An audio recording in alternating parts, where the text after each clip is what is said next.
What if you could hear your favorite song for the first time again? Introducing the all-new, reimagined Nissan Kicks. With an available Bose Personal Plus sound system that uses speakers in the headrest to create a 360-degree listening experience. You've never heard anything like this. Reimagine your music and your drive. Experience the all-new, reimagined Nissan Kicks for yourself at nissanusa.com today. Available feature. Bose is a registered trademark of the Bose Corporation. For over 50 years, Burlington's legacy has been great deals on coats for all weather conditions. So before you're caught unprepared for the winter weather, head to Burlington for name brands, quality items, and surprising fits for every family member. Stock up on coats, sweaters, and accessories before the cold hits, so you can finally stop avoiding the elements and start living comfortably. Warm up at your nearest Burlington location less than 1 mile away. Burlington. Deals, brands, wow. This is Optimal Work Daily. Why you shouldn't have a marketing department. Have this instead. By Margo Aaron of ThatSeemsImportant.com. You know how you aggressively brush your teeth the night before a dentist appointment? Like if you just brush really hard, your dentist won't notice that you haven't been flossing those back teeth for months. It never works. Your dentist always notices because she's a dentist. It's her job to know you've been half-assing your toothbrushing for the last few months. I feel the same way about marketing, or at least how people treat marketing lately. It's become this last-ditch effort to salvage damage that was done months before. Let's set the record straight here. You can't hire a marketer and get your product launched, just like you can't aggressively brush your teeth the night before your dentist appointment and expect all the M&M damage to be gone. Marketing can't save you from an unnurtured list, poor time management, crappy team members who don't execute well, a shitty product, inconsistent communication, or, the worst offender in my opinion, lazy copy. Okay, it's not actually the worst one, but it does make me angry. Marketing enhances what already exists. It's like makeup. You can't fix ugly if it's coming from inside. But if you have nice eyes, those babies can pop with the right liner and some good mascara. I've written before about how marketing is held responsible for the outcome of a system it's not entirely in control of. And today I want to explore why we keep expecting marketing to do a job it's not designed to do. Molly Pittman, VP and Traffic Manager of Digital Marketers, says, quote, "The role of marketing is to move prospects and customers seamlessly and subtly through each stage of the value journey. It's not to put in $1 and get out $1 million. It's not awareness. It's to take someone from unaware to an advocate and loving your product so much that they tell their friends about it." End quote. Like most things titled Value Journey, or Canvas, Blueprint, or Framework, I thought this was a BS gimmick, but turns out it's legit. Quote, "People use one campaign in the excite stage, and it's no surprise it doesn't work. Don't just think of marketing as something that happens in awareness stage in business. You need to deploy campaigns later in the customer journey." End quote. Ding, ding, ding, ding. Listen, I'm all for marketing being held accountable, just like all departments in a company should be held accountable. But no one's blaming accounting if revenue is low. The expectation you have of a department needs to be consistent with what that department is responsible for. If I had my way, there'd be no marketing department. Yeah, I said it. When marketing is its own department, the rest of the organization abdicates its responsibilities as part of the growth team.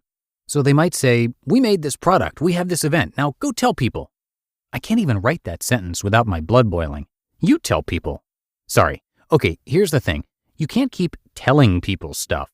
Promotion is not blasting emails about your events to your audience in order to get the word out. You can't irritate people into submission or force them to buy something they don't want. Do you remember that story about the burger place? Guy asks his friend, "What do you need to have a successful burger place?" The friend says, "I don't know, best meat, great lighting, nice tables, fancy chef?" Guy says, "No, you need a crowd full of hungry customers." Marketing takes the crowd full of hungry customers and convinces them they want to eat a burger. We can't make customers hungry if they're full. You can use the world's greatest appeal, but if a customer just walked out of that Thai place stuffed to the brim, he's not eating your burger. From my experience, anytime a CEO blames marketing for failing to find hungry customers, she's covering her own failure to build something people want. Can marketing make that thing more appealing? Sure. We can change the positioning, we can mess with the pricing, we can do lots of things that most of us argue make a huge difference. But do they? Is a bad headline really the reason no one is buying? I know, it's sacrilege to say. I love headlines too, and I've read book after book on how they've generated billions of dollars for companies. I've even witnessed their power in my own collateral. But you still have to offer people something they actually want. The truth is, I'm really sorry, you guys, I have to say it. Things sell with bad headlines when the customers really want them. I know, I'm going to be kicked out of every marketing club that ever loved me, but it needs to be said. I've witnessed marketing sell like hotcakes because it was selling something people actually wanted. It's like when we blame the algorithm when really people just aren't interested in the topic you wrote about. RIP my articles on media literacy. The best, most conversion-optimized website won't work if the offer sucks. Remember what Zappos looked like in 2003? Wayback Machine is the best way to waste time if you're stuck in a meeting, by the way. Things sell when the value proposition is something people want. Marketing's job is to make hungry customers realize they want a burger, not frantically publish flyers all over the place at the 11th hour when we discover no one has bought any burgers. And publish flyers equals take out Facebook ads, equals tweak the sales page, equals send more emails, equals decrease the price, equals all the things you do at the 11th hour to get a lift in sales when really you should have been nurturing your list and building something people actually want. Marketing is important, but it cannot function in a silo disconnected from the rest of the organization. It's part of the rest of the organization, which is why it shouldn't be its own department. If you want to fulfill the function of finding leads, attracting qualified ones, converting them to customers, and then getting them obsessed with your business, then you need a designated growth department where a member of every team is required to come together. Product people, dev team, design UX team, sales teams, operations people, customer service, PR people, and marketing people. We're all on the growth team.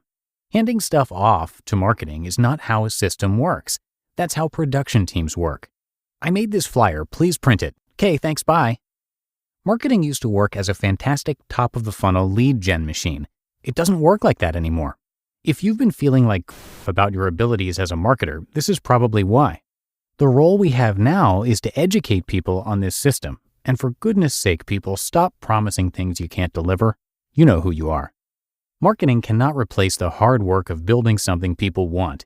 It cannot replace the hard, unsexy work of showing up when you're not launching something, consistently providing value, surprising and delighting customers, and actually giving a f*** about the people you're selling to. If you don't want to freak out the night before your dentist appointment, brush your teeth aggressively every day, floss those back teeth, and don't eat M&Ms for dinner. This isn't rocket science. You just listened to the post titled, Why You Shouldn't Have a Marketing Department. Have This Instead, by Margo Aaron of thatseemsimportant.com. We're driven by the search for better. But when it comes to hiring, the best way to search for a candidate isn't to search at all. Don't search. Match with Indeed. Indeed is your matching and hiring platform with over 350 million global monthly visitors and a matching engine that helps you find quality candidates fast. Ditch the busy work. Use Indeed for scheduling, screening, and messaging. 93% of employers agree Indeed delivers the highest quality matches compared to other job sites. One of the things I love about Indeed is that it makes hiring all in one place so easy because Indeed's matching engine is constantly learning from your preferences. So the more you use Indeed, the better it gets. And listeners of this show will get a $75 sponsored job credit to get your jobs more visibility at Indeed.com/startup. Just go to Indeed.com/startup right now and support our show by saying you heard about Indeed on this podcast. Indeed.com/startup. Terms and conditions apply. Need to hire? You need Indeed. This episode is brought to you by Atlassian. Atlassian makes the team collaboration software that powers enterprise businesses around the world, including over 80% of the Fortune 500. With Atlassian's AI-powered software like Jira, Confluence, and Loom, you'll have more time to do the work that matters. In fact, Atlassian customers experience a 25% reduction in project duration per year. Unleash the potential of your team at Atlassian.com. Atlassian. And thanks to Margo for letting us share her post today.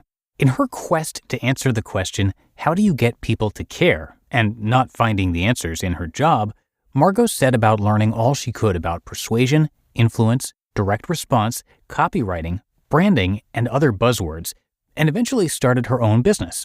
And while she was making money, she still wasn't getting people to actually care. So she started writing about her experiences and gained quite a following in the process. Today, Margo's the co-host of the popular internet talk show Hillary and Margo Yell at Websites. And her website, That Seems Important, was named one of the top 100 websites for writers. Come check it out at thatseemsimportant.com, and I have that linked in this episode's description. But with that, I hope you have a great rest of your day, and I thank you for being here as always. And I'll see you back here tomorrow, where your optimal life awaits.